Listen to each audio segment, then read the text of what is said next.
Hey guys, I messed up. I invested all my money into space stocks, and then Japan's economy crashed, and I didn't hold on long enough to see the economy recover.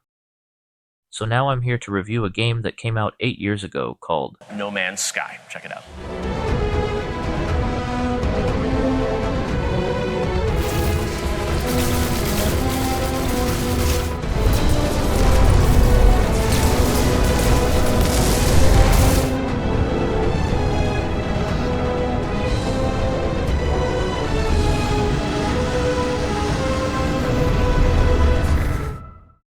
No Man's Land is an unowned, uninhabited, or desolate area that may be under dispute between parties who leave it unoccupied out of fear or uncertainty. No Man's Sky is like No Man's Land, except the word land is replaced with sky.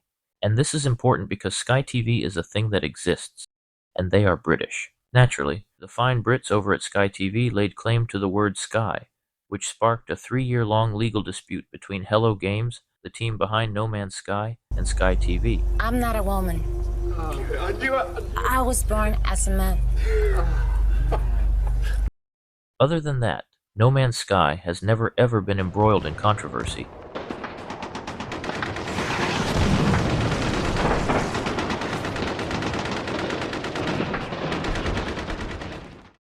But why am I talking about this 8-year-old game in 2024?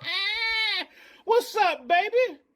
Well, the reason has a little something to do with the neuromodulatory molecule known as dopamine.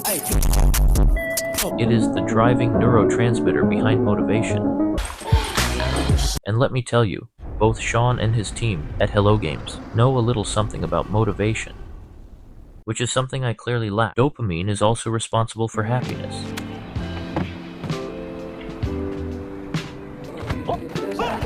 It's an emotion you may or may not experience whilst playing this game. Sometimes foreshadowing is relatively... Anyways, if you've heard about No Man's Sky recently, you probably already know that they have been working on the game diligently and have come out with a ton of free updates since launch, 30 to be exact. A recent one of these free updates, the 5.0 update, is called Worlds Part 1, and it brings with it water. New water technology can create waves. But yeah, these updates are either like an entirely new game or something you forget about after a day or two.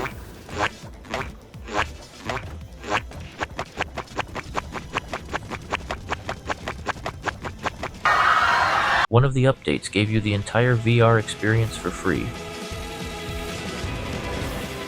and another one of the updates just gave you fleshlights to fly around in. With the sheer number of updates, it goes without saying that a good amount of them won't be very fleshed out. Like, I still don't understand who asked for this pseudo-colony sim shit. They added these planetary settlements in the Frontiers update 3 years ago, and it's still pretty much the exact same boring husk of a feature it was back then. The Overseer's office in the heart of settlements will occasionally present the player with difficult logistical and moral choices. The decisions you make are all completely pointless. The rewards you get by keeping the NPCs happy are worthless. You can only own one settlement at a time.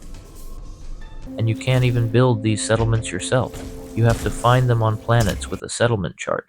If you want to expand your settlement, you have to cough up the resources and wait hours for the game to finish building the buildings for you.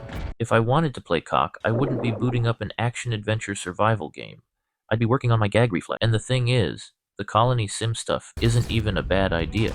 They just didn't give it a reason to exist and never expanded on it in a meaningful way after 3 whole years. The reason I stress this so much is because if we don't, Hello Games won't improve on the features already in the game, and instead, they might just go off and add some more pointless gimmick features, like for example, I don't know, fishing.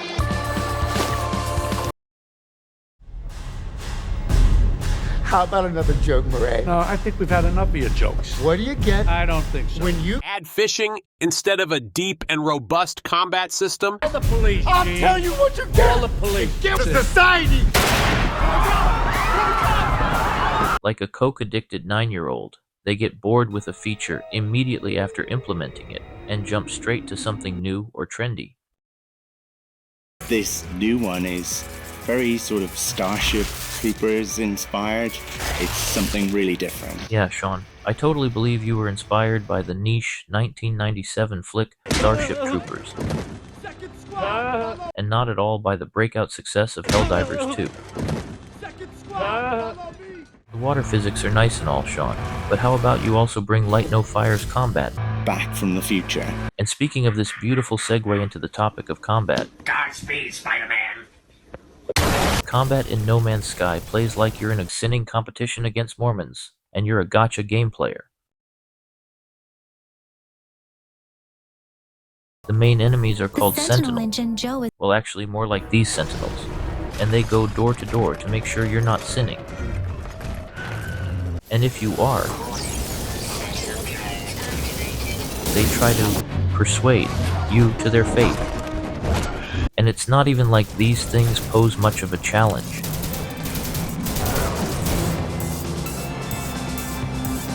They're mostly stationary. And they have the memory of the American public after a government official says aliens are real. Human or non-human biologics? Non-human. In other words, you can really easily escape the 5-star wanted level. Just dig a hole in the ground and wait like 10 seconds.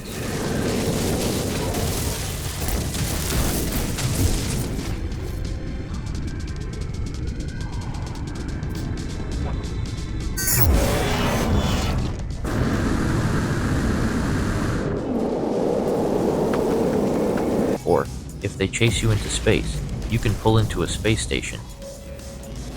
And for whatever reason, they immediately give up. The combat just seems like an afterthought. This is the case even for space battles, where all you have to do is hold down the S key and you get to lock onto enemies and hit them with perfect accuracy. And it's not just the lack of challenge that makes the combat feel bad, it's also the weapon design. Nearly every single weapon in this game feels like an energy weapon. In most shooter games, energy guns are just like the gun equivalent of wiggling your finger at a bunch of home invaders in the process of stealing everything you own. With No Man's Sky's energy weapons, there's no satisfying crunch with weapon reloads, and no sense of impact when firing. Even this game's version of a shotgun sounds like a piss stream. It also doesn't help that the projectiles fired from your guns travel at the speed limit of a school district. And as for melee combat, you can elbow things, and that's pretty much it. What's hilarious is that the melee isn't even mainly used to attack things. People use it to do this jetpack exploit to travel since it's infinitely faster than running. Well, thankfully, Hello Games seems to be working on melee combat for their next game, so there's a non-0% chance that in the future, we could roleplay as if it's the 2000s, and Star Wars was still cool. There's multiplayer in the game now. Our queens! If she breathes, she's a very nice and proper woman.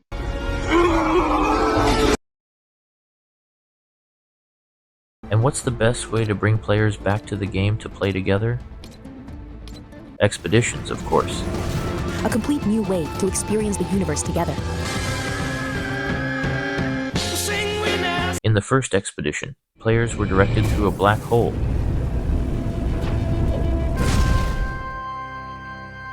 Led to explore an abandoned derelict freighter, and taught how to tame wild animals. Now you need to establish dominance over your dog to make sure she doesn't get the wrong idea.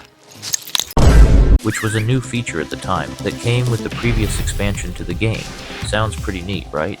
But don't sweat, Hello Games hasn't forgotten to add tedious mundane tasks you've done a million times before to the questline, in case you were worried about the game getting too fun. Stuff that you will have to do Can you deliver 60 eggs? in order to get the super amazing completion rewards.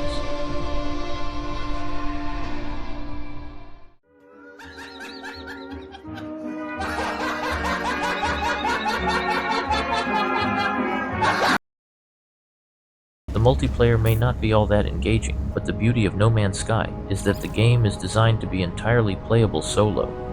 There is a story, and it is completely garbage.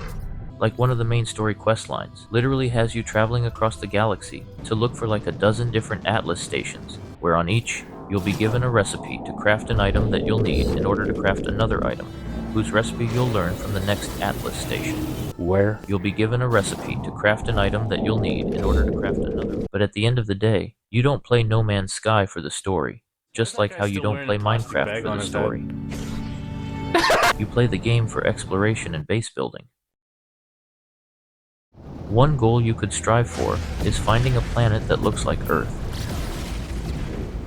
This is easier said than done, as there are almost as many planets in this game as the amount of dollars you have to fork out for a single Big Mac meal. You can see through this motherfucker! US dollars, I mean. And oh boy, let me tell you, when you finally find an Earth-like planet, you feel like you've finally achieved nirvana. Oh, never mind.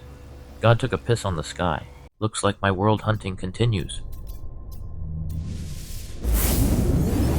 Oh. And as I was saying, the feeling of finding an Earth-like in No Man's Sky is like finding an unoccupied toilet at a Taco Bell restaurant. Never mind. It looks like for this one, God had some Indian street food and took a massive shit. Finally! I've finally found a decent Earth-like planet with normal-looking trees and no pee-stained filter over the atmosphere. I'm so excited. I can finally start building my base on this beautiful paradise Earth-like planet. I really hope all the planets don't regenerate with the new patch.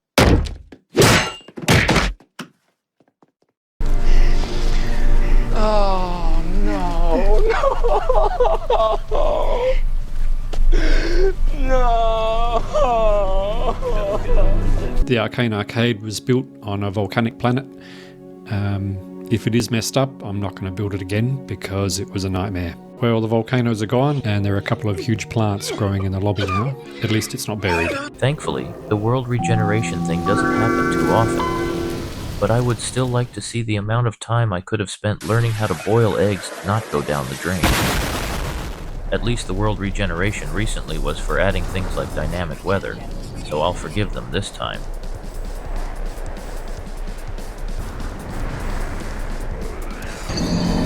One thing I won't forgive them for is making us wait minutes to get to distant planets. What am I, queuing up for a Concord match? Like, how does it take mere seconds to warp to different solar systems?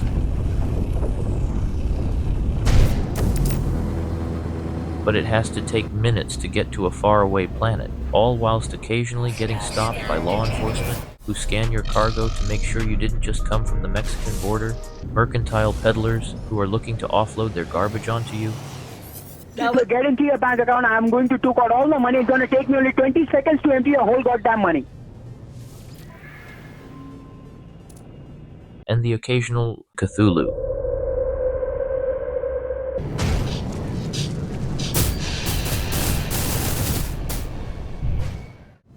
The entire time, you're just sitting there, like, maybe Starfield's loading screens weren't so bad. I just want to make it very clear to the Council of Gamers that I think Starfield is absolute horseshit, and it is in no way, shape, or form better than No Man's Sky. Well, except for maybe the shipbuilding. Oh yeah, that's right. No Man's Sky also has shipbuilding now. And although it may seem straightforward at first, transport the prisoners! It really isn't. Originally, I thought only the class of the reactor dictated the stats of the ship. But no, ships are given different stats when built with different parts. However, it's not as simple as having each part provide a different static stat value. The stats each part gives your ship is randomized. And that's not even all of it. Different space stations you build your ship at also give your ship different stats, as well as different supercharged slot locations. The overall stat and supercharged slot position of your starship is 100% contingent on the space station you use to build it. Others will be able to visit that system and build the same ship with the same stats. Now for the real question. Is any of this important?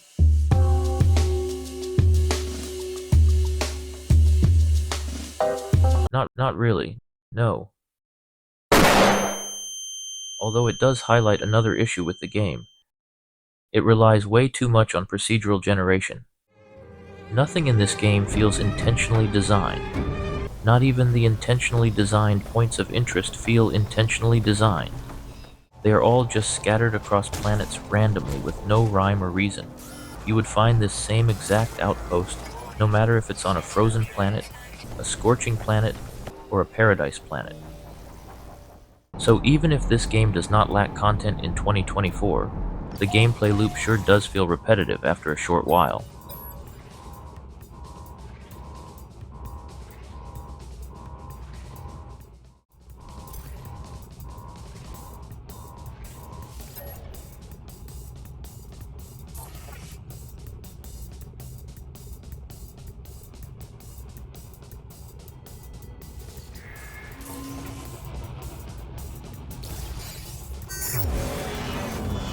Like, there's a reason why the game's community copes so much about how fun No Man's Sky actually is. Also, someone needs to do something about the pop-in. It's getting kinda out of hand now that the graphics are better and more detailed.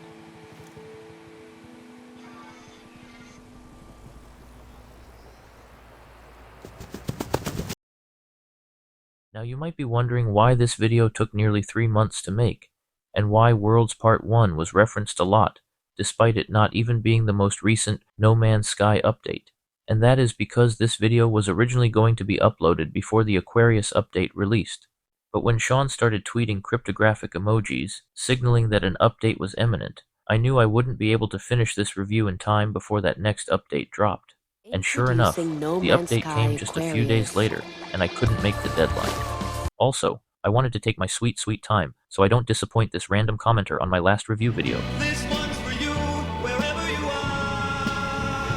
And that frequency of updates really just speaks to the vigor of the No Man's Sky team.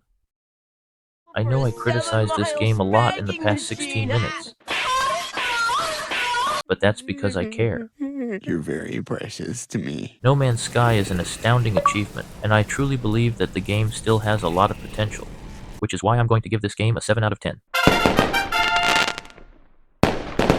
If you enjoyed watching me nitpick about a beloved game that everyone uses as an example of when a gaming studio completely redeems themselves after a disastrous launch, please leave a comment, like the video, and subscribe to the channel, in exactly that order. And then click this and click this. Good. You have joined the Cartoon Collective. The next video is probably going to be about the Game of the Year, so stay tuned. Oh, and one last thing. The photo mode in No Man's Sky is like really good. You can even move the sun to wherever you want, to help make your shot look that much more cinematic.